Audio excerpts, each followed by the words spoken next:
Good evening, ladies and gentlemen, and welcome to the Ultimate Fighting Championship, Part 2. Once again, there are no rules. Last year, the Ultimate Fighting Championship rocked the martial arts world. Champions from 8 different styles fought in no-holds-barred combat. There were no weight divisions, no gloves or pads, no time limits, and no scorecards. The rules were simple. 2 men enter, 1 man leaves. Anyone doubting that claim was quickly convinced as speed and accuracy confronted mass and power. A slip of the foot could cost a fighter victory, not to mention an eye or a tooth.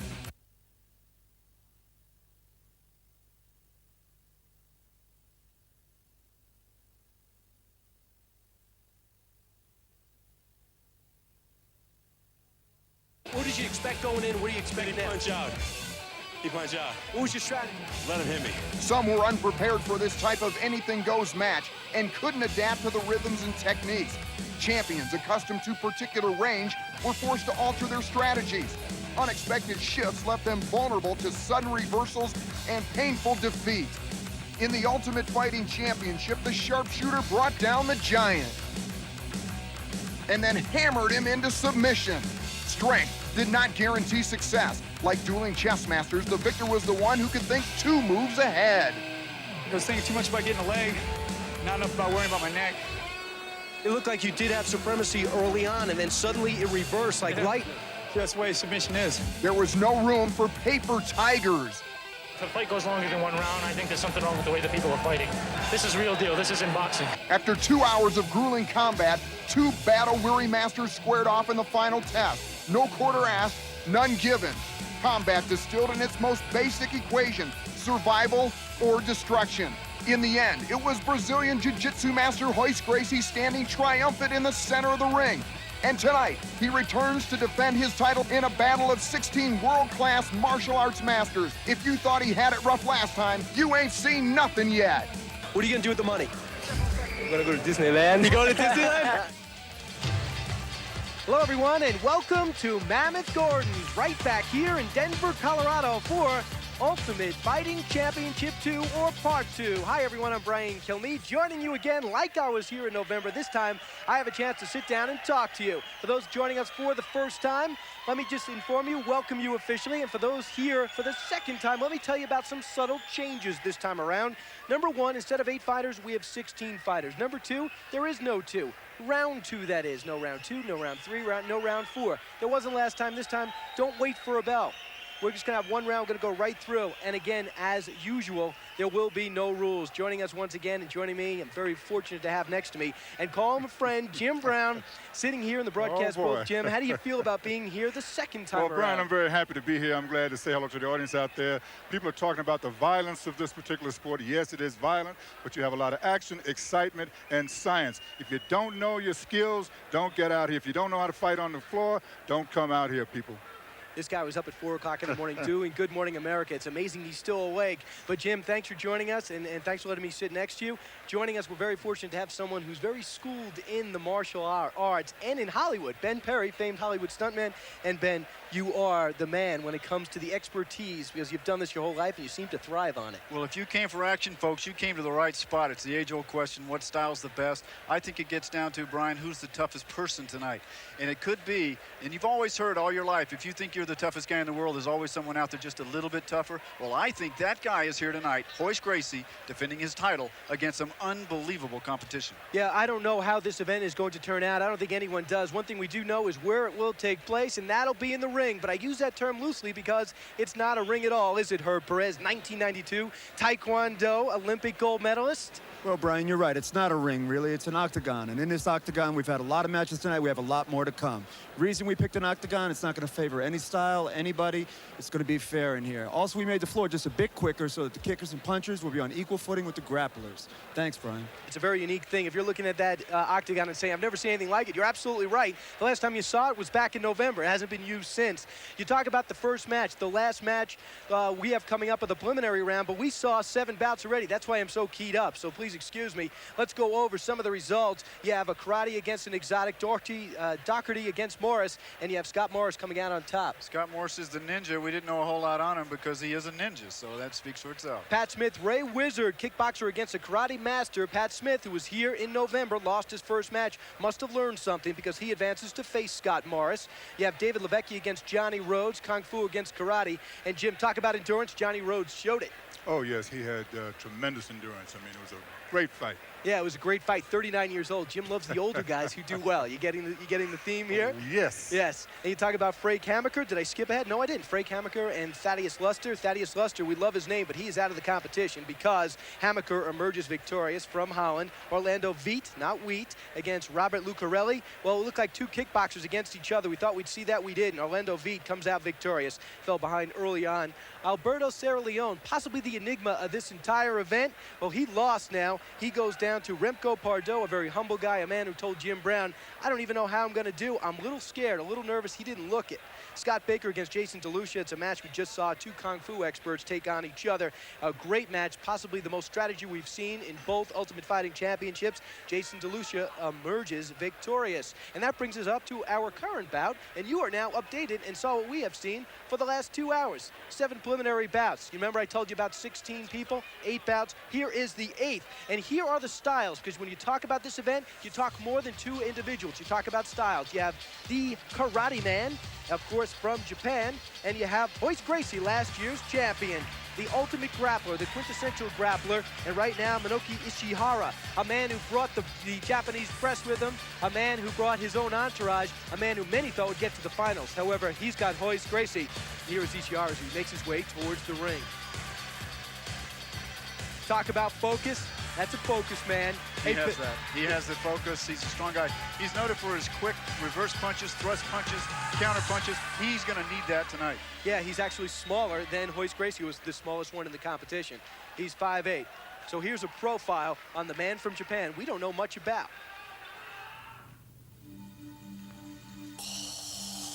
In his hometown of Tokyo, Japan, Minoki Ichihara is a living legend. A second-degree black belt in Karate-do Daedo Juku, Minoki has won more than 60 full-contact fights in his career. At only 5'7" and 178 pounds, he is the smallest competitor in the Ultimate Fighting Championship, but he is not concerned. My body may be small, but my spirit is big. I can win. Minoki says Chinese kung fu movies inspired him as a boy to learn the martial arts. I like those heroes, and I hope to be strong like them. If you ask Minoki why he entered the Ultimate Fighting Championship, he'll give you a very direct answer. I saw Royce Gracie win last year. He looked dangerous. I thought to myself, I would like to fight this dangerous man. Make no mistake about it, Minoki Ichihara has come to fight. Maybe he didn't want that fight, that most dangerous man in the preliminary round, but he didn't have a choice. It's a random draw. And the man we're about to see, a man about to be introduced, a man that a lot of people are here to see and amazed with in Ultimate Fighting 1. He is the reigning champion. He is Royce Gracie, led by the whole Gracie clan. Each one of them tremendous fighters, Ben. You know this firsthand. Unbelievable. I've been training with Royce for quite some time. He's just a master technician on the ground. He has the best defense, which is incredible against any comers. He's been training against 600, 700-pound guys. Check this guy out. Yeah, I tell you, this has got a championship feel to it, and it's still a preliminary round. And there he is. And here is Royce Gracie talking about defending his title and why he's here.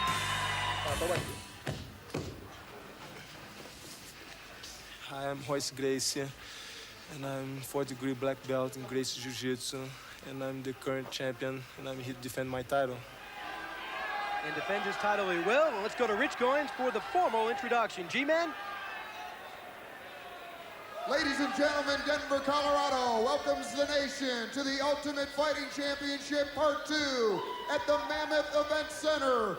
Please welcome the contestants for bout number 8 of our preliminary fight matchups, a national hero in Japan, fighting out of the red corner. This second-degree black belt in Karate Daido Jiu-Jitsu is the winner of more than 60 full contact matches.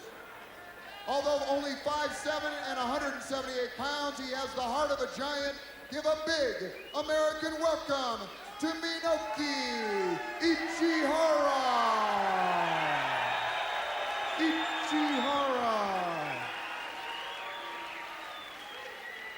And please welcome back the Rio de Janeiro native, a 4th-degree black master in the art of Brazilian Jiu-Jitsu. 6'1", 176 pounds. He's 27 years old, the winner of last year's Ultimate Fighting Championship and $50,000. Welcome back from Brazil, Royce Gracie.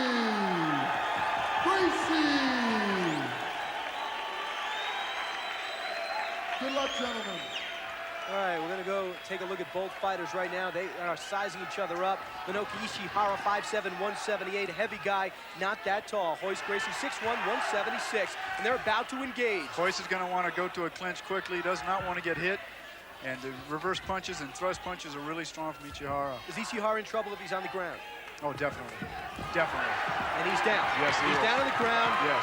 Watch Royce will take his left leg and go over the top. There it is. He'll get him in a hook position. Now he'll rest. He'll get a good mounted base. And he'll just rest. He'll get his hand over to block that. Jim, this look familiar? Yes, it does. He may end it up too quickly. What he'll do is he will grind this into his face and neck. And Ichihara will release that left hand, just like that. Hey, wait a second. Did we script this for this guy? Do you think he studies the Gracie Jiu-Jitsu or just lucked out? Sorry, That's guys. my instructor over there. Sorry about that. How is he playing into his hands? Oh, he'll just keep hitting him until he lets go. Are they harmless punches? Are they yeah. hurting punches? Oh, sure. They're right into the ribs. Ichihara will let go. He'll let go. Now he'll palm strike him a little bit to the side. There it is, to the side of the head. How unfamiliar is this to Ichihara, being on the ground, being in an inferior position? I'm not sure. I don't have that data on Ichihara, but right now he's in a very vulnerable position. You just had to be at the press conference when these two were paired up in the preliminary round. You heard the oohs and ahs. Yes, the whole room oohed and awed. The way we understand it, this easily could have been the finals. Yes. Now that's what he's trying to do, is Check it get out. that elbow just to get over the side. Now he's going to push his head over. Royce will take his left hand and hold the side of his head. He'll just work him over, hopefully. He may go to an arm lock or an arm bar. Royce does not want to win this with an arm lock.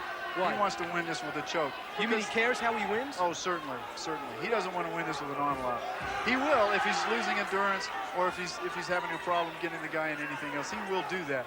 But he's really, if I know Royce, he's going to go for the choke.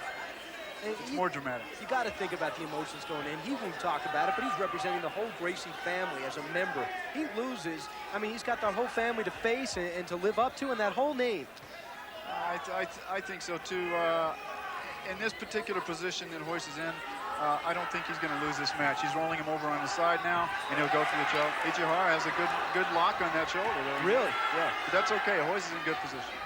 Why? He'll just, because he stays on you just like a crab or an anaconda. He gives you no space to get up or move. All of his weight is on him. He'll headbutt him. He'll maneuver him.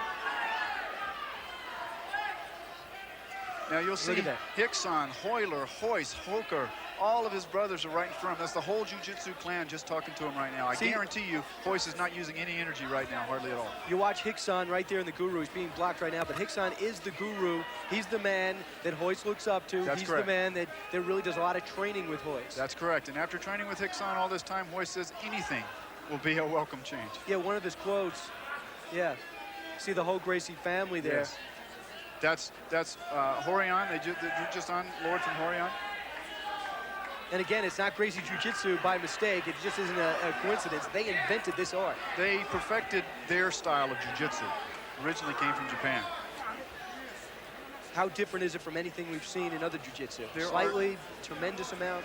I personally think tremendously amount because of the finishing holes and how technical they are.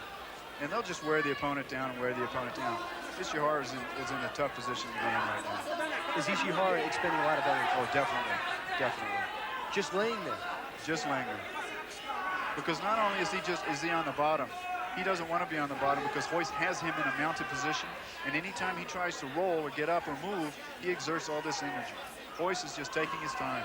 This is a lot longer, Jim, than we remember last time. That's a shot on Hoyler, the smallest of the Gracies.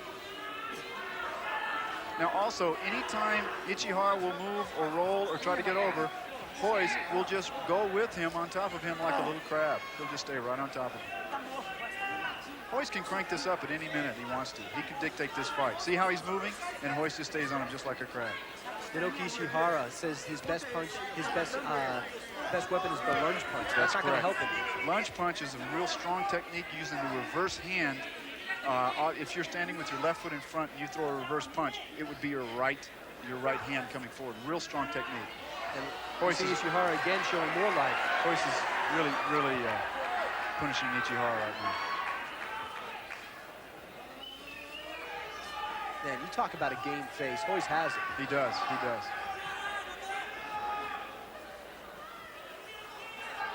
Royce is probably going to want to end this up pretty quickly now. He doesn't want to sit. Well, he could do an arm lock real easily right now, but I think he's going to let him turn and go for the choke. Here it is. He's letting him turn. Yeah.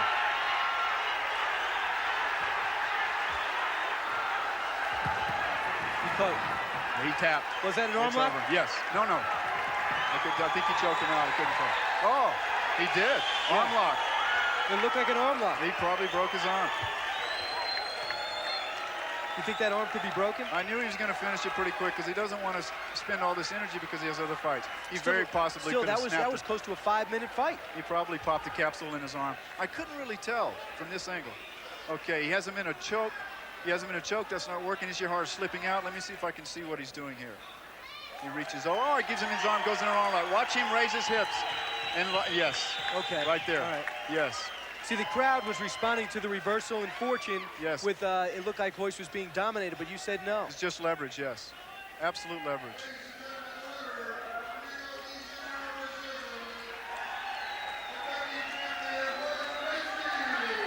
Defending champion defends his title. That's exactly what he did.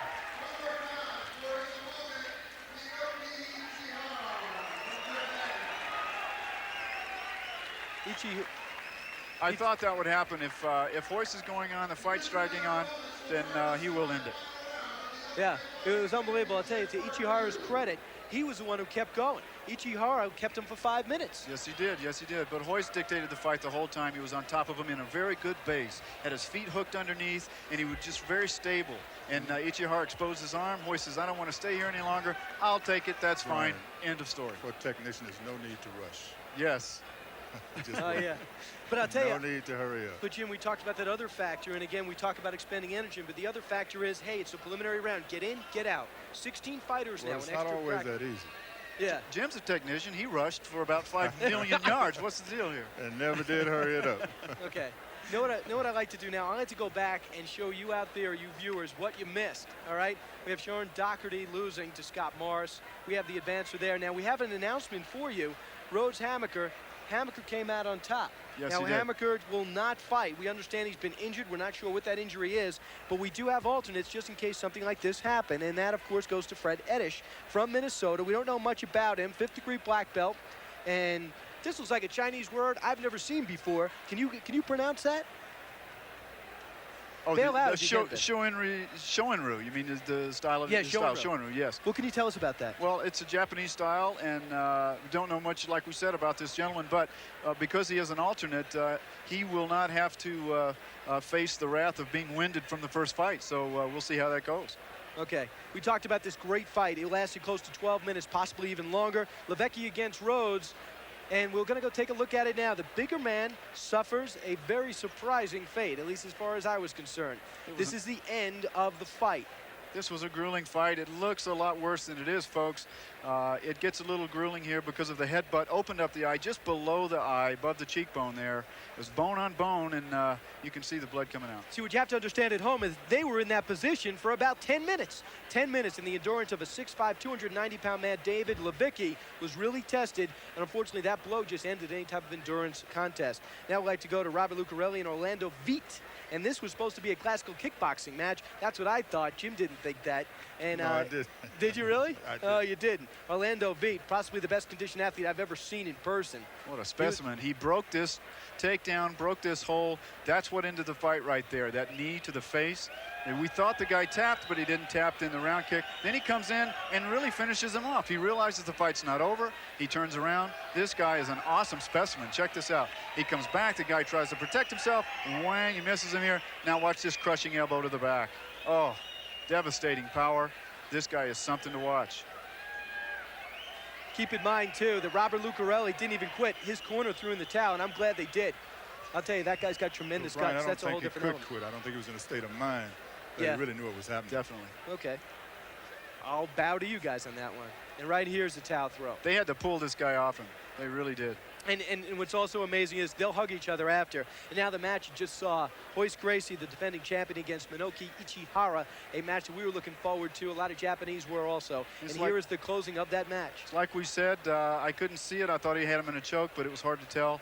But because of the leverage of the elbow, he popped the arm there. Yeah, and he was also holding his face right after. So Royce Gracie, you know, you called it exactly, Bennett. It's so obvious how well schooled you are on all the fighters. But Royce was really in control, where if I was sitting here without an expert next to me, I would think that Royce was really losing control when actually he was having a play into his hands. We would have never understood all. the tap. Yeah.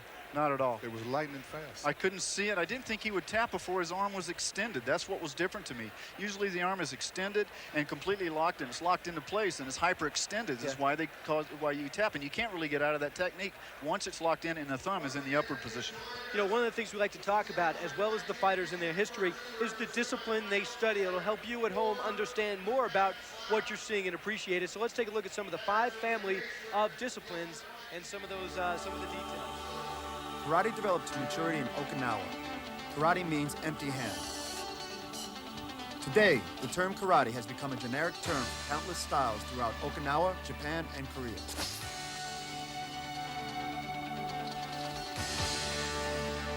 Karate is recognized for its powerful stances and dynamic strikes. Its punches and kicks are delivered on direct, angular lines with explosive force. Designed to be a method of peasant empty-hand defense against a samurai sword, karate taught its students to focus their concentration upon a single attack. One blow, one kill. Boards and bricks, shattered by the karate master, demonstrate the power being unleashed.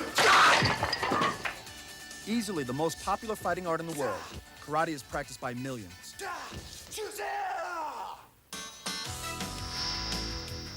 Kickboxing is a blend of Western boxing and karate. Make no mistake, Western boxing is a science, referred to as the sweet science by ex-heavyweight champ Muhammad Ali. Western boxing is known for its rapid-fire combinations. These combinations, in conjunction with elusive footwork, make a deceptively lethal style. After exposure to boxing, martial artists began incorporating the hand techniques into their arsenal. And some boxers began to add kicking. While similar to their karate origins, the kickboxer's leg attacks favored combinations, making it more compatible with his punching. The kickboxer trains in the gym just like the regular boxers, using the heavy bag, focus mitts, shadow boxing, and endless rounds of sparring to sharpen his skills. Road work and rope skipping ensure endurance, and the full contact sparring conditions them against the pain. The kickboxer's motto, don't dance, just get the job done. Kung Fu dates back to the famous Shaolin Temple in China. Legend states it that Dharma, the founder of Buddhism, first taught sleepy monks exercises to build their endurance for meditation. These exercises later developed into what is now known as Shaolin Kung Fu. The Shaolin styles drew their inspiration from the movements of the 5 animals: the tiger, the crane, the snake, the praying mantis, and the mythical dragon. Each animal offered a different theory of attack and defense. Kung Fu is noted for its elusive and supple attacks.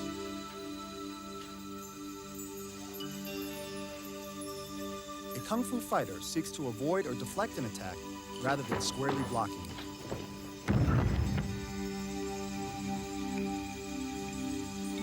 Sophisticated and deadly, Kung Fu has earned the title Father of the Martial Arts.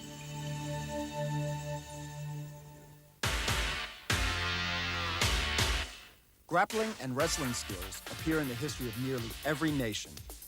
Greco-Roman wrestling can be traced back to the days of pancration and gladiator combat. These contests were brutal, often leaving the winner crippled for life. The loser died. In Japan, the samurai developed jiu-jitsu, a system of throwing and joint manipulation techniques designed to deal with the armored enemy on the battlefield. Russia is the home of Sambo, a synthesis of jiu-jitsu and Greco-Roman grappling. Sambo offers its practitioners a happy marriage of intricacy and sweeping power. In reality, grappling is a sophisticated and subtle art. The grappler emphasizes close quarter combat. His principal techniques are chokes and joint manipulations. He can render a man unconscious by blocking the oxygen to his brain or immobilize him by breaking the connective joints. Fighting a skilled grappler is like trying to punch your way out of an octopus's grip.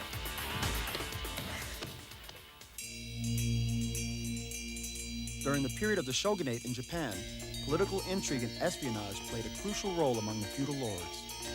It was the era of the spy and assassin. Thus, the ninja clans were born. The term ninjutsu means art of the shadow warrior. Because so much of ninjutsu work requires stealth and secrecy, he learned to kill with speed and silence. Indonesia is the home of the art of pencak silat. Pencak silat was initially passed down privately from father to son. Some scholars believe that silat may actually predate Kung Fu in origin. They claim that when the Dharma arrived in China, he brought with him skills learned in India, Burma, and Indonesia. A silat fighter will control his enemy's limbs, directing him into a continuous barrage of strikes and trapping sweeps.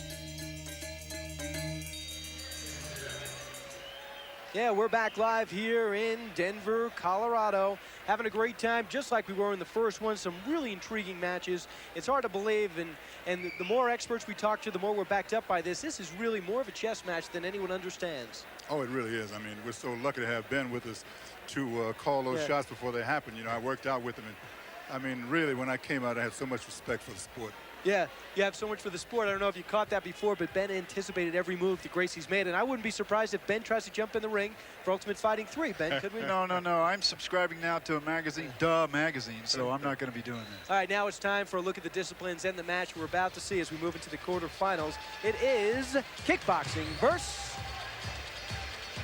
an exotic, and a lot of people don't know what exotic is. You should now. You just got to look at it. How would you define that? Exotics are anything that's not your normal karate system.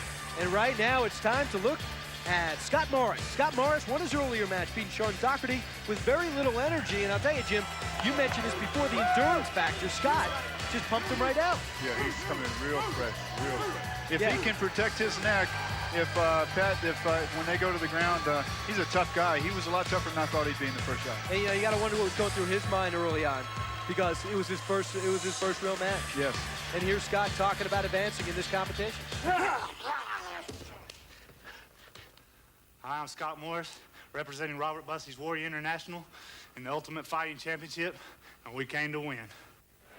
And came to win he did, at least his first match so far. He represents the Robert Bussey. He'll be getting an award possibly a little bit later on, a great man in his own right. And now it's time for Pat Smith, the man who's back for the second time at this event, but for the first time he won, so he advances. Pat Smith is also a professional boxer. We know about Pat. He's been around a long time. As I said before, he's had over 200 and something wins to his career. It's a phenomenal record. And a tough guy, ground grappler, really strong kicker, inside guy, came with the mind, brought it all tonight.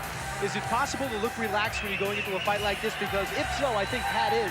I think so. After the fights get, the first couple fights, no, but I think as the fights go on, I think they start getting into it. Oh, you really think they can be relaxed? Again, yeah. Here's Pat Smith that came back again. He's determined to win it all, and he talked about that emotion. My name is Patrick Smith, ranked 5th in the world by WKC. Just won the 1993 Heavyweight Sabaki Challenge. That's why I think I'm going to win this competition. Quarterfinal one about to get underway, and to do that, as you see him make his way into the ring, is G-Man Rich Goins with the fighter introductions. Rich? Ladies and gentlemen, our first quarterfinal match of the Ultimate Fighting Championships from the Mammoth Event Center in Denver, Colorado. Please welcome our contestants. First, fighting out of the blue or the red corner from Robert Bussey's Warriors International, an advanced status black belt in the art of American Ninjutsu, 6 foot, 208 pounds, a native of Arlington, Texas. He is proud to represent his teacher and organization. Ladies and gentlemen, Scott Morris. Tough guy. I would say so. And his opponent, a black belt in Taekwondo, Tang Soo-do, and Hapkido, 6'2", 220 pounds, the winner of the 1993 Sabaki Challenge. He is returning to the octagon for his second straight attempt at the title. Please welcome Denver native Patrick Smith.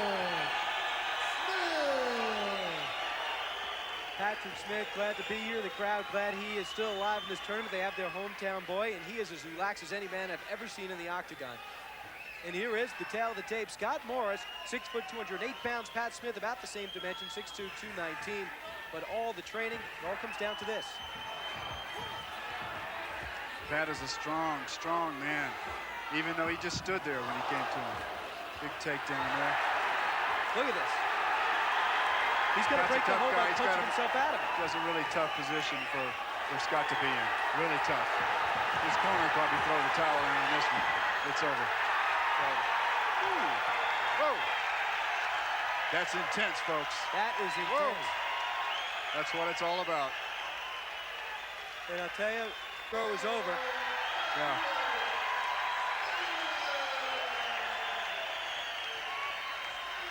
Oh, boy.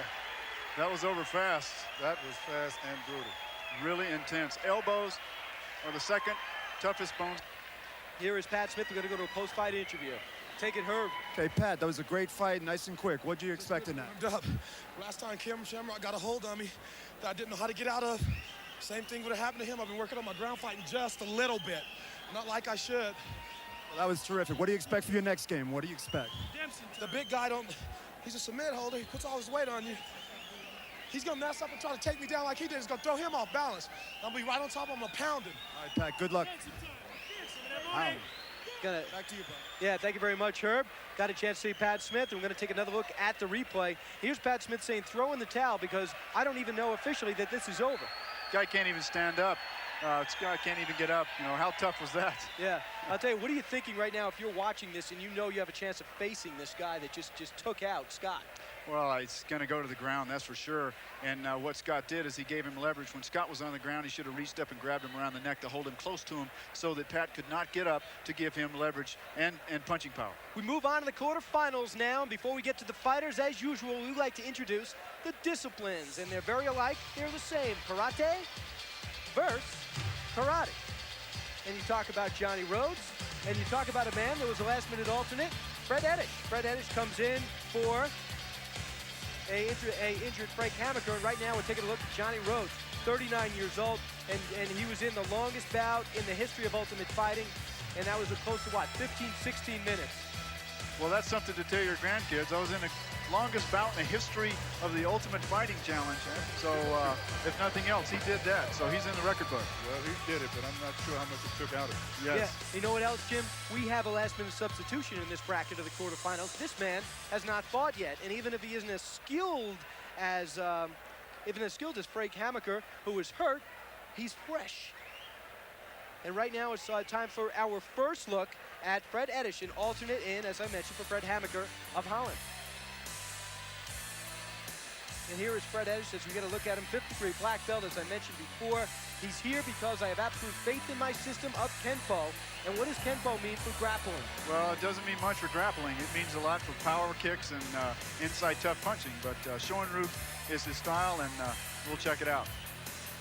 All right, and I'll tell you what, Johnny Rhodes, what did he show you in the first one, and what did he really prove to you at 39 years old? Well, he's got two things going against him the way I see it. He has the long fight that he was winded on, and he's going against a fresh competitor. However, he does outweigh the guy. Let's just see. I hope he takes it to a good fight here. I hope that the odds aren't too stacked against him. It's time to go to the G-Man in the ring. Ladies and gentlemen, our second quarterfinal match pits two great champions. Give them a warm Denver welcome. Fighting out of the red corner from Las Vegas, Nevada, 4th degree black belt in Shorin-ji-ryu Karate, the winner of dozens of national karate championships, and the former Nevada State heavyweight kickboxing champion, 6 foot and 210 pound, Johnny Rhodes.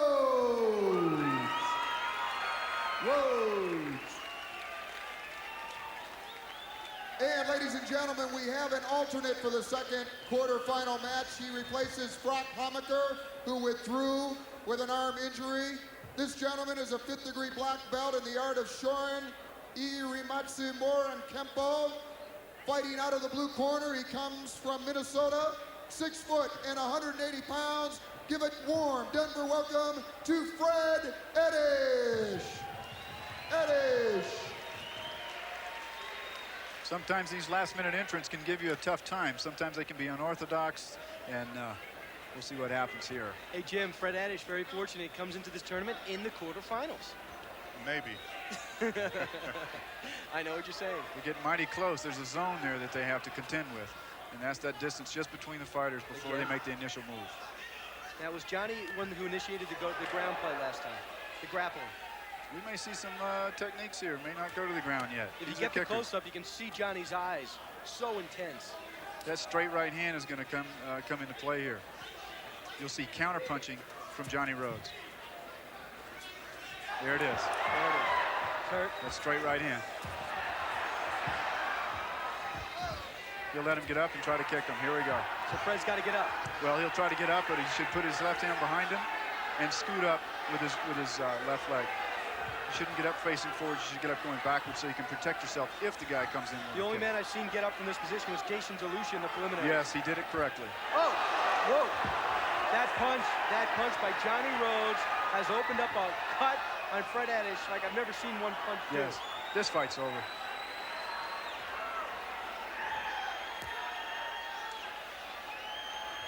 It's a matter of time here. And again, it looks a lot worse than it is. What guts on Fred Eddish? He has a cut just above his eye. Still.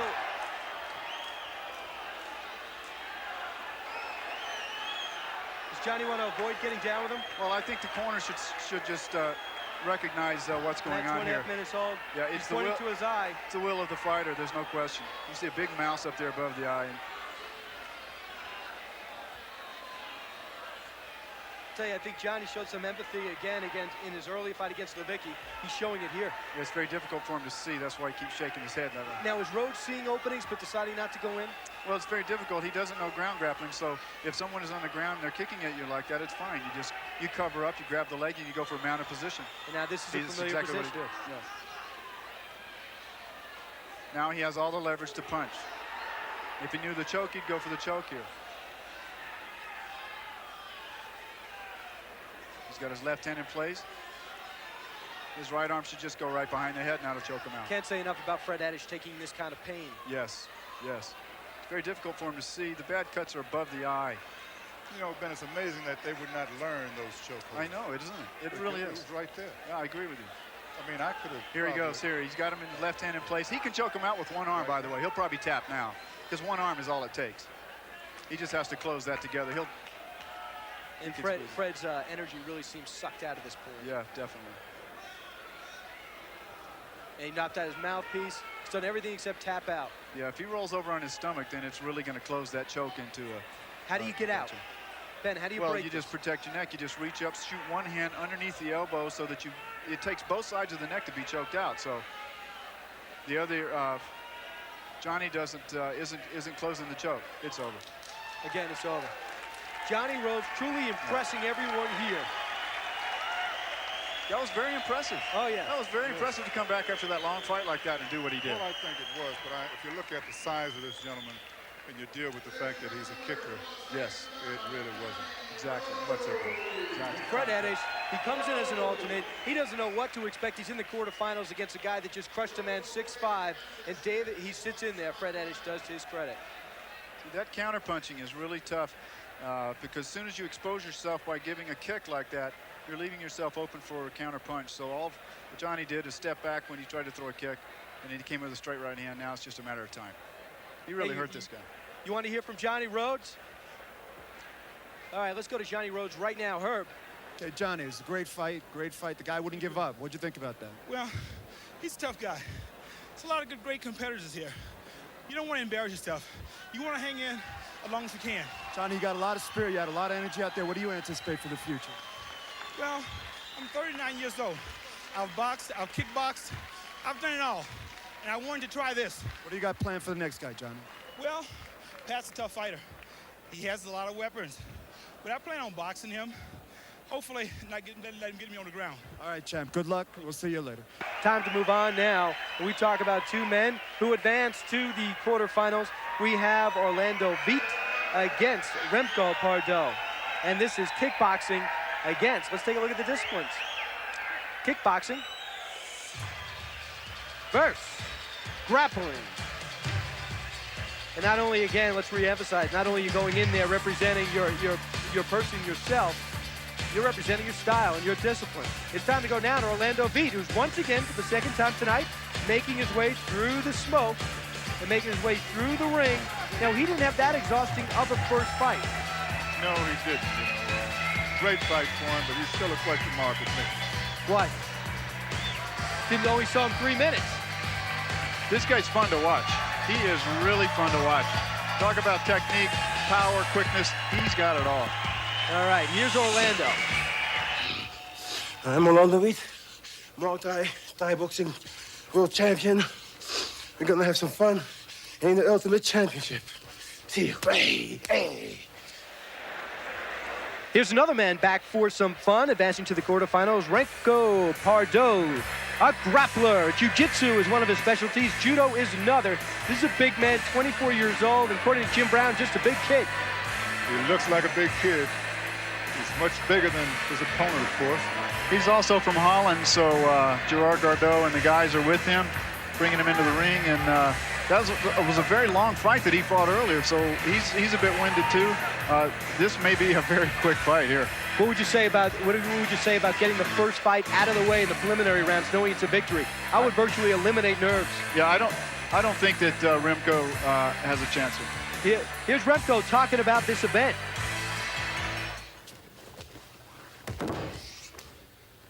Hello, I'm Remco Pardoe from Holland. I'm Dutch Open, Open Belgium, Open German, Open Danish, and World Champion in Jiu-Jitsu. I'm competing in this event to get the first prize. Quarterfinals continue. To do that, Rich Goins with the fighter introductions. Ladies and gentlemen, our third quarterfinal match tonight pits two more great champions in the Ultimate Fighting Championships, Part 2. Please welcome in the blue corner. He is from Oost Holland, the current owner of the Dutch, Belgium, German, and Danish Open Class Jiu-Jitsu Championships. He weighs in at 260 pounds, 6'4". Please welcome Remco Pardoe. And his opponent, a winner by knockout in his first match this evening, the Thai kickboxing world champion in 1993. He has an impressive record of 55-9, 13 by KO. He has dominated the world of Thai boxing for 7 years. Please welcome Orlando, the Gladiator, Veit. He has made himself a favorite very early on. Orlando Veit from France. Not to take anything away from Remco, but he's a little bit winded, and he's the guy who was a little timid in there earlier and used that for his advantage, I think. Orlando much smaller, 5'10", 170. Remco much heavier, much taller. Look how Orlando covers up here. Fights sideways, he's a lesser target to hit. He's got the whole Holland connection now with Frank Hammaker out of it in his corner. Whoa. Same takedown that Remco used earlier. Is it instinct now? Do you care where you are, Ben? Well, I think he has to get over and get him in a mounted position and try to finish him. He goes for these arm locks and spends a lot of time doing it. Orlando, it's hard for me to imagine him being in this position too many times in his straight-up career. Orlando is so quick and so clever. I think he'll be out of this pretty soon. If you'll notice, Remco has all of his weight on him and holding onto that elbow.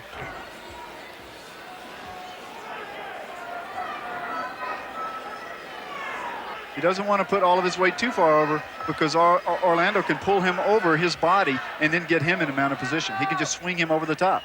So what does Remco have to do? Remco has to just try to keep the leverage on this side of him. Again, maybe a few elbows. There he goes for the head. A few things. Orlando is one strong man, though. Is this strength here? Is this strength or is this technique? This is both. This is both. Strong elbows to the head. He's out. He's out. My goodness. And that's it. My goodness. Wow. How was that? Remco unexpected. Advances. What an absolute unexpected. All right, let's go right now to the winner who advances to the semifinals, Remco. Remco. And there's Herb. Remco, we saw you in the gym. You were a monster in the gym, calm. And here you were just as calm till you won. What do you attribute that to? Yeah. I looked for my chance and I grabbed it. You took a monster chance and you incapacitated your opponent. Did you expect that?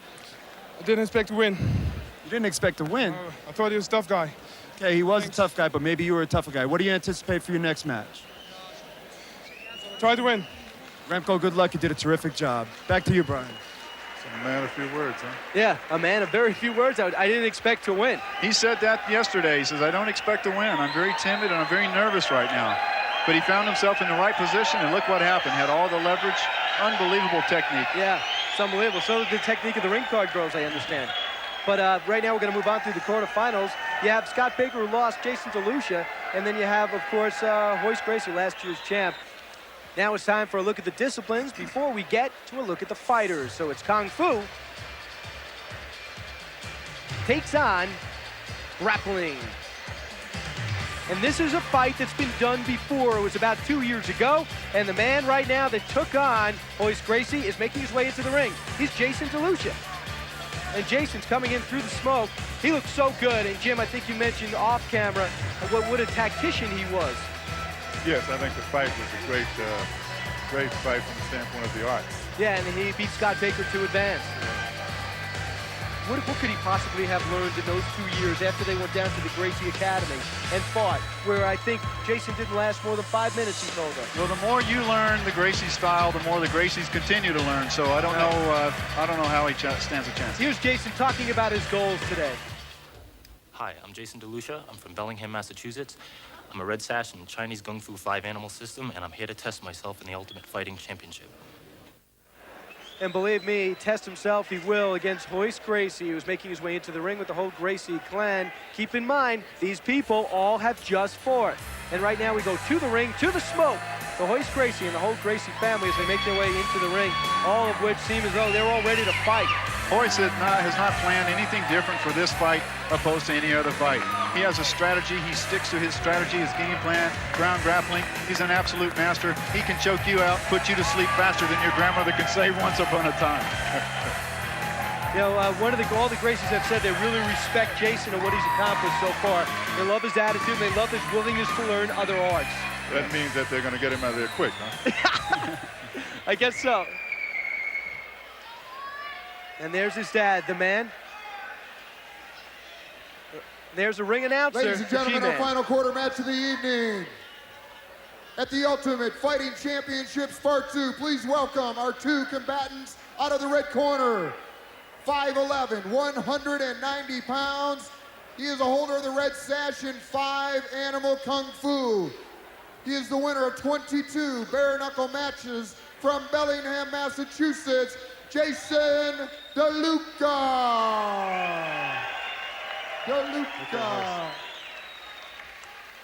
And his opponent from Rio de Janeiro, 6'1", 176 pounds, 27 years old, the defending Ultimate Fighting Champion, Royce Gracie.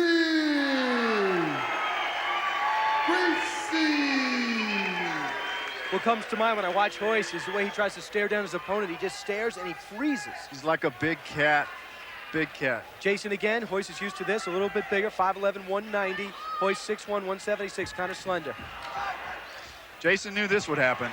Royce puts all of his weight on him, goes down into, and now Jason is in Royce's guard, it's called. What does that mean? Royce has his legs wrapped around him. That's called in the guard.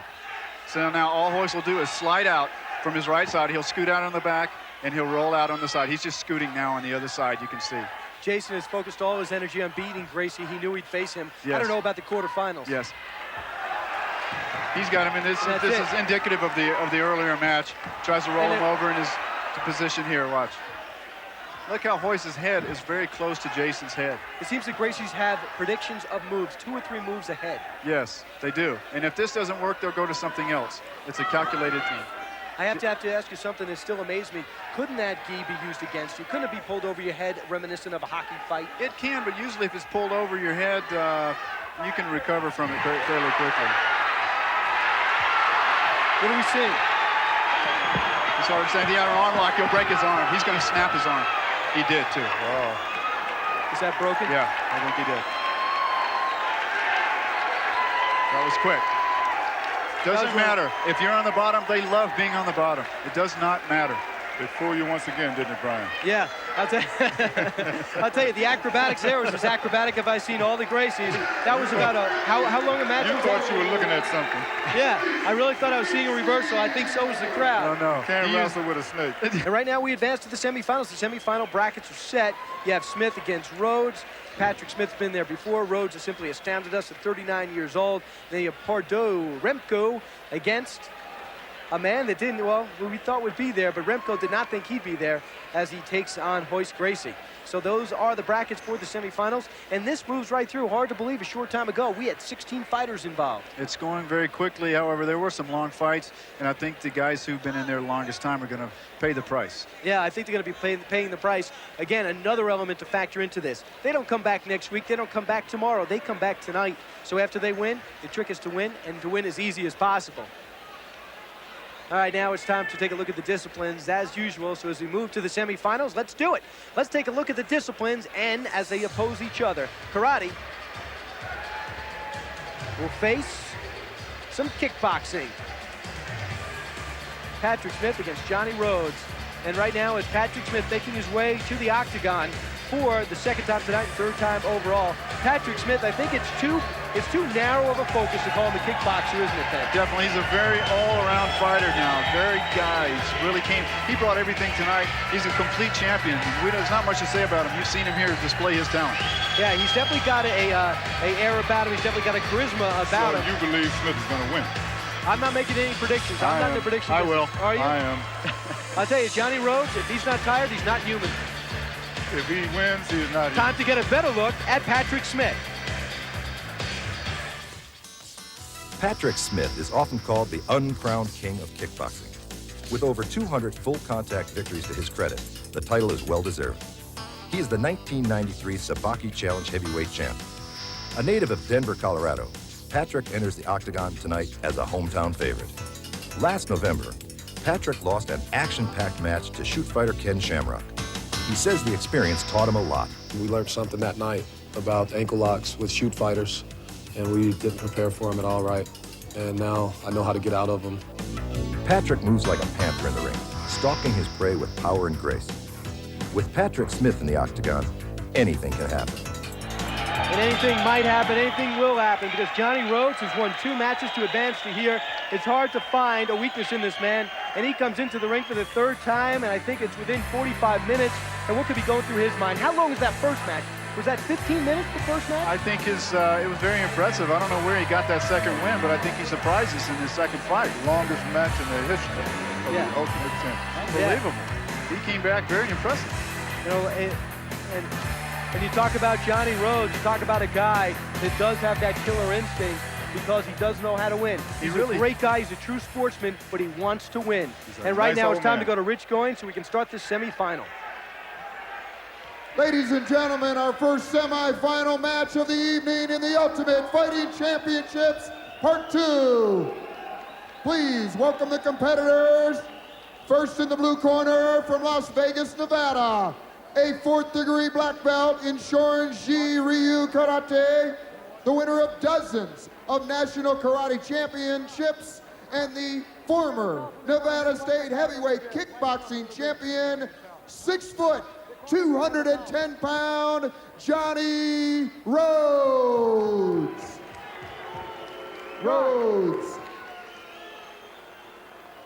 And his opponent, out of the fighting city of Denver, Colorado, in the red corner, a black belt in Taekwondo, Tang Soo-do, Hapkido, 6'2", 219 pound, Patrick Smith.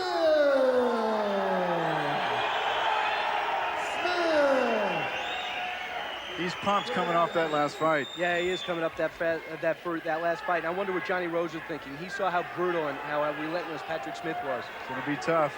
He's going to have to use his leverage, Johnny Rhodes, to have any kind of chance here, I think. I don't think at this point Patrick Smith thinks he can be beaten. I know he doesn't. Oh, that's the first spin kick I think we've seen.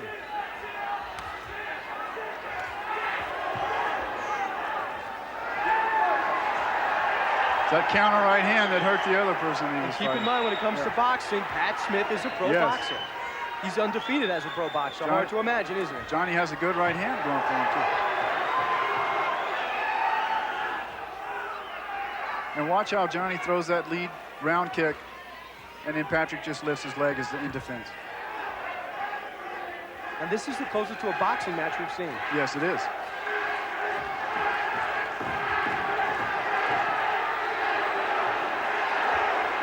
He's going to go for the guillotine here, too. He'll lift him up and choke him out. This fight's going to be over. If so, that would be the first time. It's going to be over real quick. He's out. He's out.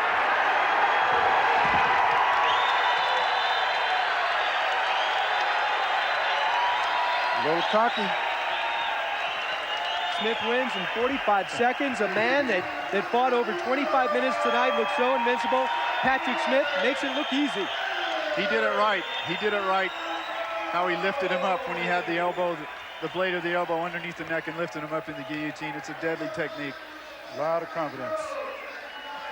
Jim, what about the element of confidence, and when can it hurt you? When can it be overconfidence? When you get with Gracie. I tell you, I'm going to look up overconfidence in the dictionary. I'm going to be curious to see what's there. Jim's picture, I think. Yeah. My man. Gotta go. I'm going to take a replay of this.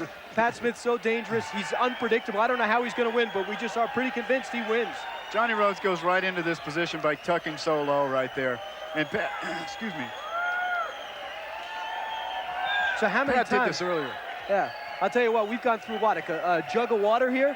How much have we been talking? I feel like we've been fighting ourselves. Right there, you see the submission chokehold right before he went unconscious. I didn't know it could be done with the foot. He tapped out with the foot. Yes, he did. Yes, he did. You'll tap out with anything. Right there, tries. He misses the headbutt. He'll go in and lock him up. The best time and the best place to tap is on the person who's applying the choke. If you tap on the ground, they can't see you. So you want to tap on that person. I'll tap on everything. Now it's time to take a look at a man and get to meet a man and talk about how he feels about going to the finals for the first time in Ultimate Fighting 2. And let's go to Herb, who's with Patrick Smith. All right, we're here with Patrick. Patrick, that was a terrific fight. All your fights have been short. Why is that? Easy opponents. Is it because you got the number one shoot fighter to beat me last time? That's good. That's right. But you got the crowd behind you here. You're a hometown favorite. You intend redemption. I got to redeem myself from last time. Took the number one shoot fighter to beat me. He got me an ankle lock. I didn't know how to get out. This is what I thought I was really best at, is stand-up aggression. Now I'm getting good at ground fighting and choke, standing up. No one can really take me down yet. The one guy tried to take me down. I stopped before the ref even told me. Well, it seems like you're doing it upstairs, you're doing it downstairs, you're on the mat, you're upstairs, you're downstairs, so now you got your next match. What do you think about that? I'm ready to get it over with. I'm ready. I'm still energized. I'm in excellent shape. Thanks to Shane, Jimmy, and Omar. They've been running with me, getting me prepared. I've been boxing a lot in Vegas. For all y'all in Vegas, what's up? Come be back up there next month. All right, well, keep that crowd going, and good luck in your next match. Yeah, you'll come back to another replay and see why he's so confident that he would excel in this tournament, because he's so dangerous so many different ways. Watch how this blade goes underneath the neck. He uses his leverage. He just stands up and leans back. How do you break that, Ben? It's very difficult. The first thing you have to do is reach up underneath, grab that arm that's choking you, and put your weight on. Okay, tell Johnny that. Is he still in the arena? Johnny right now is wondering why there's a date on sour cream. There are too many things to learn for a fight like this. You know what I mean? You don't do it overnight. Yeah, this is years and years of perfected talent. Years, absolutely. Definitely. I really want to give credit. I really want to give credit to Johnny Rose, because he entertained us all and he shocked many, many people by his endurance and his great showing at 39 years old. I agree with you, Brian. Yeah, right now a shot of the ring girls who have been entertaining the crowd, keeping everyone busy in between bouts as we come to you live around the nation. Time for the next semifinal, and let's go to the disciplines first. This will feature grappling, a discipline of grappling we've seen quite a lot, very successfully, I imagine. Grappling takes on grappling. Fighters most likely are very comfortable on their backs, and right now it's time to go to Remco Pardieu. And let's go to Remco, who's preparing to walk through the smoke for the third time tonight with his whole Dutch entourage. They're all here. He really surprised us last time really when he beat Orlando Feet. Unbelievable technique that he used. With the reverse psychologist saying that he thought he was going to lose. Correct. That is something new. Yeah, you know, but you said it. You thought he was the only honest guy here. And right now he's going to be honest in this fight. Yes, he is. If he says. Yes, he is. What? Yeah, I mean, he's got to be satisfied to it that he got here at all. He's only going to improve, just 24 years old. Now it's time to take a look at a man that's won this event before. He won Ultimate Fighting 1. His name is Royce Gracie. He's about 28, 29 years old, and he's very focused on winning this semifinal bracket. Let's take a look at Royce as he makes his way through the smoke with the whole Gracie entourage. All of them dangerous in their own right. All of them very prideful of their family and their technique and their discipline. You know that very well, Ben. Yes, for Remco to do the same thing that he did before, he'll only have 1 or 2 seconds at most to apply any kind of elbow strike like he did before, because Royce is not going to stand for that. Yeah, Royce makes his way into the ring. Tell us that about his name again. You said all their names are unique, all the Gracies? All of their names begin with R, and they're very unique names, and it's pronounced H. The R's are H's. It's Portuguese from Brazil. Yeah, but taking a shot of his family in the crowd. All of those Gracies are deadly. Hey, Trust Jim, me. they the one define drinking family, the don't they? Coca-Cola right now, Well, they represent. you don't want it. They represent the epitome of family love. I love it. They love really their do. father. And let's take a look at this semifinal bracket, and let's look at the tail of the tape. Royce Gracie, as we know, 6'1", 176, kind of light, slight, but quick. Remco Pardieu, 6'4", 260, but very sleek, very confident, and he's a growing boy. And now it's time to go to the ring announcer, the G-Man, doing a great job all night. Take us through the semifinals. Ladies and gentlemen, our second semifinal of the evening. Please welcome back the competitors. First, fighting out of the red corner, from Os Holland, the current owner of the Dutch, Belgium, German, and Danish open class Jiu-Jitsu championships, 6'4", 260 pounds, Remco Pardieu.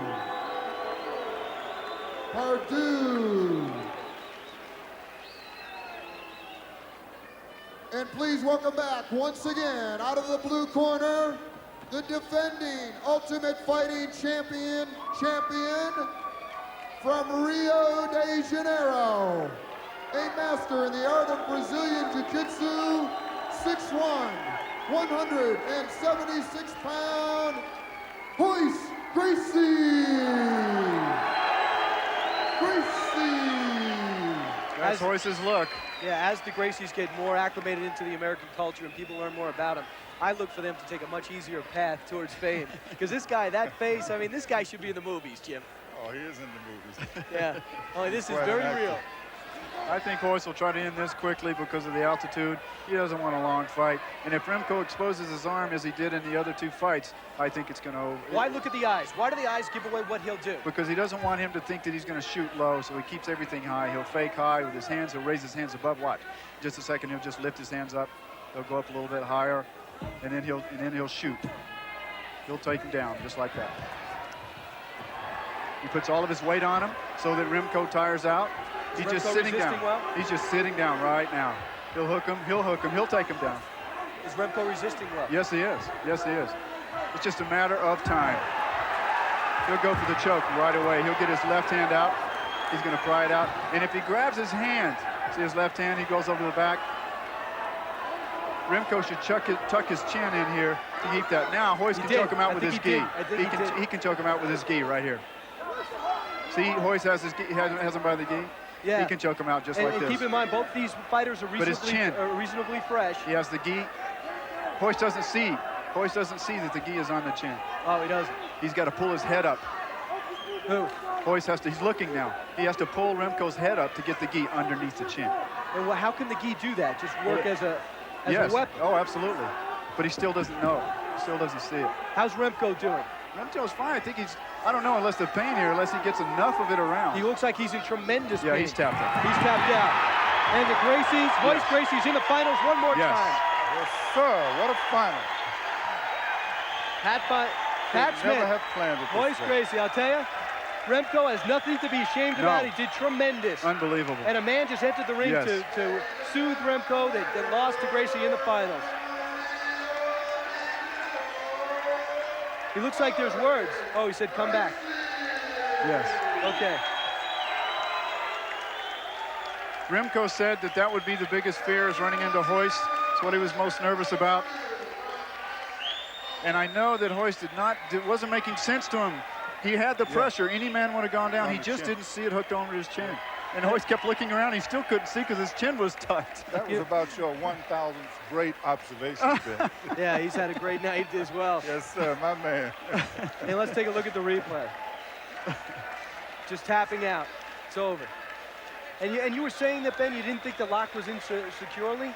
Well, I knew the arm lock was. The arm was not secure around the neck, so I knew when he was reaching for the gi because he kept tucking his chin, that was how he was going to choke him out, because they will choke you out with the gi each time. Okay. Jim knows that. And yeah, this is what I'm talking about. It's unbelievable. Yes. All week long, they respect each other, they get to know each other, and then at the end, they make sure to greet each other. You know, Remco is going to go home a very proud man. To get as far as he did tonight against these competitors is unbelievable. Now I believe Royce when he says that the size doesn't matter. It has nothing to do with winning and losing. His theory. He rode him like an elephant, man. Yes, he did. Oh, yes, he did. He also says their theory, the Gracie theory is if you're in a swimming pool, Jim, how much do you weigh? About 250.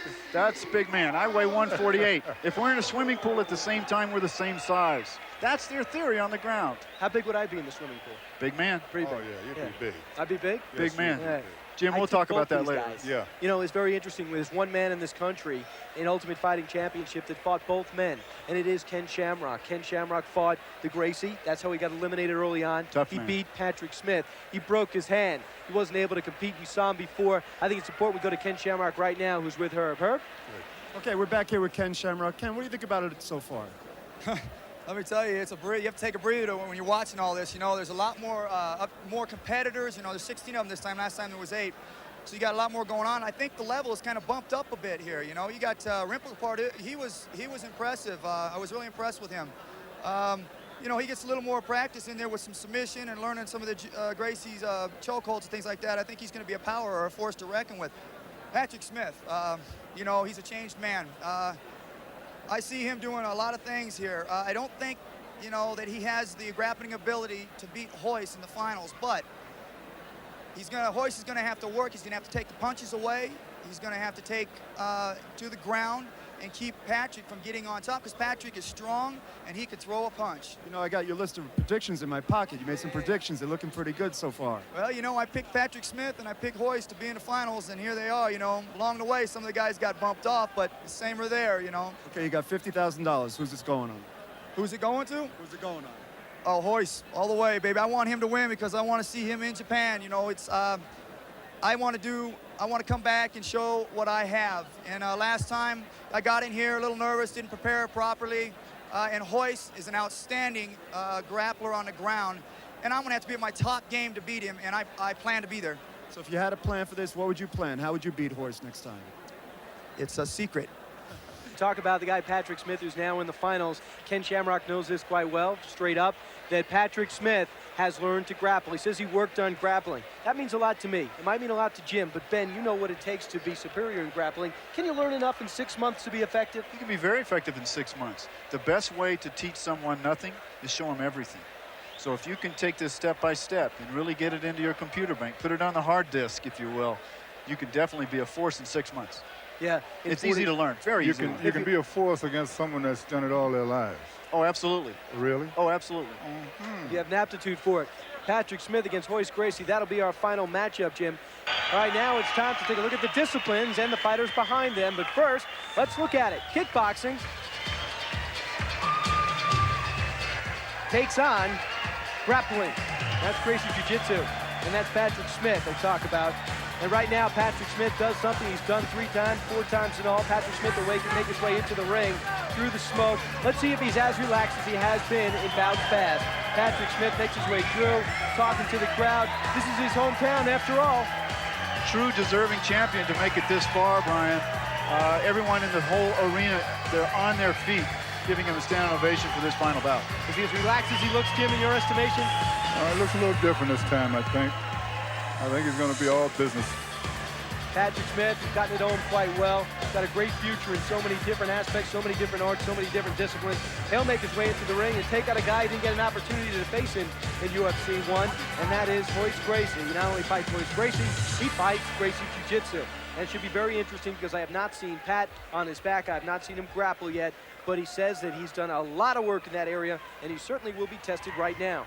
Patrick Smith makes his way in, talks to his corner, gets some final thoughts, but it's really too late now. That's a finished package. There are several people who picked Patrick Smith to make it to the final.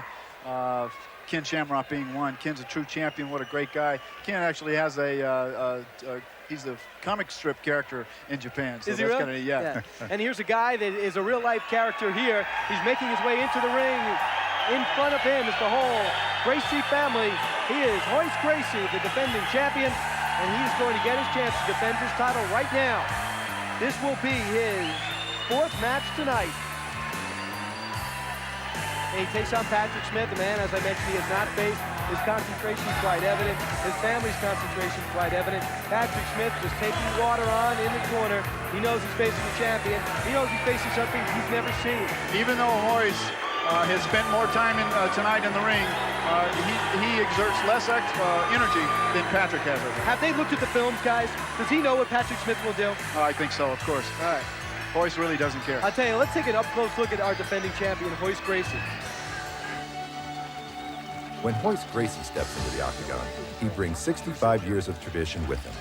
That's how long the Gracie family has been undefeated in no-holds-barred competition. All my brothers practice, and my father, we all practice this all our lives. This is part of our life. A native of Rio de Janeiro, Brazil, he is a 4th-degree black belt in the art of Brazilian Jiu-Jitsu. At last year's competition, Royce swept through a field of top fighters to win the title of Ultimate Fighting Champion. And how does Royce prepare for this event? Well, in an event like this, preparing myself with my brothers and my father around, with the technique that we have and with them on my corner, they trust me, and they make me believe that I'll do it. The winning team, we don't change. That's what we say in Brazil. No matter who he faces tonight, Royce Gracie is ready. You put the devil on the other side, I'm gonna walk in to fight. It's finally going to happen, guys. We're finally going to get the finals and all the tension, everything from WOW Productions to Semaphore Productions. They got to feel good about this. The crowd is here, and let's go to Rich Coins for the Ladies and introduction. gentlemen, the city of Denver, Colorado welcomes the world to the finals of the Ultimate Fighting Championships Part 2. Once again, there are no rules. The winner will take home $60,000. Please welcome the contestants returning from Rio de Janeiro, the 4th-degree master of Brazilian Jiu-Jitsu, 27 years old, last year's Ultimate Fighting Champion. Please welcome back Royce Gracie.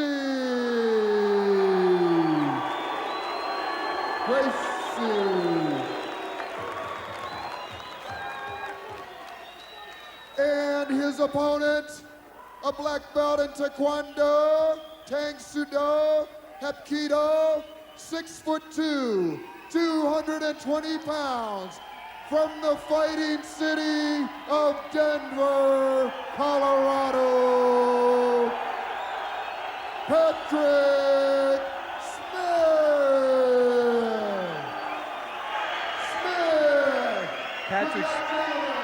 Patrick Smith, Redemption 94 on his shorts. He's certainly redeemed himself. It all ends right here. And he has a very cordial attitude this time. Do you notice? This is what everyone wanted to see. Patrick Smith, Royce Gracie, it's about to happen. Royce's longest fight was just over 4 minutes. Let's see how long this goes. Let's see who comes up on top. Royce is in no hurry right now as he was in the earlier bouts, Why? I can assure you. Because this is the final bout. So he's not going to do anything different than his normal strategy now.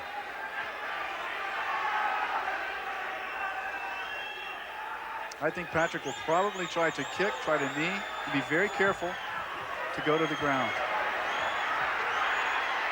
This is what Royce wants. Now Royce will stand to the side so Patrick cannot knee him in the groin. Watch this, he cannot do it. Royce will now try to get unlocked from that right leg of Patrick. Patrick has him locked in that leg. That doesn't matter. Royce will try to unlock this. You see him doing that now. Well, he's trying to push. He did. Now he's in a man of position. It's just a matter of time. He will palm strike him. Patrick will turn over. Royce will go to a choke. Patrick's looking at the referee. This is where Royce wants to be. His head is very close. So Patrick has not been on the ground all night. This is not a good position for Patrick to be in. How does Patrick get out of this, Ben? It's very different. He has to hook his foot on Royce's foot and then turn him over. He's taking a pounding. Yes, he is. This is, the towel is in already. Patrick will not like this. He will not like this. Royce is the ruler. He is the greatest champion on the planet right now. Yes, he did accept it. Unbelievable. Those blows were devastating. He is the Ultimate Fighting Champion. 2 consecutive times, 2 events. They both really respect each other. Absolutely. That is a wonderful sight. Yes, it is. And I'll tell you, I think Patrick, I didn't see the Gracies cut anybody since they've been there. Watch the Gracies come in and congratulate Patrick Smith. Watch this. Look at this. They're all champions. They're all wonderful human beings. That's a wonderful sight. It was 1 minute 13 seconds. It was the second longest match for Gracie tonight. Just because it was only that short does not mean they were not the Ultimate Champions fighting against each other. Hey. That's why. And there is Royce. He's $60,000 richer. Yes. He's a happy man. And Jimmy was blaming Uncle Sam last time. They said he took all his winning money. Went to Disneyland. I guess he'll go to Knott's Berry Farm and Magic Mountain now. Well, I guess the guys better work harder. A little harder. You're going to see it's going to get tougher and tougher, guys. I told you guys. about that 6-month stuff, man. 6 months cannot deal with a lifetime of training, 65 years. The Gracie family. That's absolutely true, Jim. Unbelievable. Royce has a small cut over his eye. I guess it's not going to bother him much tonight. He has a lot of celebrating to do. It was incredible, and I'll tell you, he's much more confident. The whole family is in the ring. They knew it was a much tougher journey this time. It really was. It was a wonderful tournament. Hey, Brian, when you're good, you don't have to be violent. The technique almost takes the violence out of it. That's absolutely Jim, that's right. a great point. Every one of Royce's opponents tonight, we're not putting any serious injury. Yes. That says a lot for his style. And you're seeing some great photos right now. Royce being held up by a bunch of people that are champions in their own right, each and every one of them, and they're happy for their brother, they're happy for the father. Imagine that father, what he feels like. His technique is the reason why Royce is there today. This was his dream. Let's take a look at the replay. This is how he became UFC champion #2. Now what Royce is doing right now is in a mounted position. He will let him roll over. He will get him in a position where he cannot move, and he will literally start pummeling him. This is fine. He'll get his left arm up. He's hitting him now. His left arm goes to the face, and Royce just now has all the leverage. He's locked in. His right foot is against his body so that Patrick cannot move. Unbelievable, because just when you think of Gracie is maybe they're breaking free from a hold, they're playing right into their hands. They really do. And that, when I say mounted position, you saw other mounted positions tonight from other fighters. But Gracie's mounted position is a little bit different. They throw about 3 or 4 different elements into it. And right now, let's go to the check. This is what it's all for. Royce knows it, $60,000. Let's go to a look right now, guys, Here it is. of what it took to win. Watch his right foot is just hooked up against his body. He can't move. Are those They'll normal turn over. punches? Are they? Oh, well, they're standard punches, but he's hitting with these 2 knuckles only, and he's going right to the face. Towel comes in, they stop the fight. It was a wise move. He would have choked him out. And it was good because Patrick Smith in the last one complained after he lost to Ken Shamrock. The ankle lock knocked him out. He got up and wanted off of Ken Shamrock, this time more of a sportsman. No one likes to lose to a footlock. And let's go to Herb Perez with the champion, Royce Gracie. Royce, it was a wonderful match. You did a terrific job again. You did it twice. You're the Ultimate Warrior once again, the Ultimate Champion. What do you think about that? Excuse me? What do you think about that? You're the Ultimate Champion once again. I'll be back to do it again September. Was it hard? It is. Always hard. It's always hard. They're all tough guys. They're all very good in what they're doing. But it's jiu-jitsu all the way. Did you do anything different this time to prepare for your match? Was there any special training? Were you worried about anyone? This is my special train over here. Those guys are. Those guys over here. That's my special training. So once again, Gracie Jiu-Jitsu has won the Ultimate Fighting Championship for the 2nd time. You think you'll have any more difficulty with the next one? We'll see. Can't wait. Last time you said you're going to Disneyland. Where are you going this time? I'm gonna go skiing. I'm gonna go rest a little bit and get ready for the next one. Seems like you got a lot of people to buy dinner for. The next ones, I hope they have some more tough guys, more good guys that claim to be tough out there, and I want them to show up. Being here was being tough. You see a lot of guys on the magazine saying they're toughs, but they don't show up on the ring. Once again, I think you've proved that you are the Ultimate Champion. You've beaten everybody. Anybody that would come here, you've beaten. And it looks like you're going to do it from now until forever. Congratulations on a wonderful championship. I'll be doing this until them take my place. When they get their turn, I'll retire. Yeah, I'll tell you, I've had a great time tonight, and so many people who don't get seen behind the scenes did such a tremendous job sweating in the truck, although they do get catered food. They had a great time and worked so hard. As much as Royce was a champion tonight, everyone that made this possible, including the audience here, were champions in their own right. Well, I enjoyed working with both of you. Thank you, guys. I enjoyed you, you, Jim, Brian. It was a wonderful night, powerful deal. I'm glad. For everyone for WOW, for everyone from Semaphore, I'm Brian Kilmeade, Jim Brown, Ben. Hopefully we can hang out tonight and forever, and possibly even in Japan again. Looking forward to it. Have a great night, everyone, and thanks for tuning in to the Ultimate Fighting Championship 2, the sequel. There'll be another. Congratulations, Royce.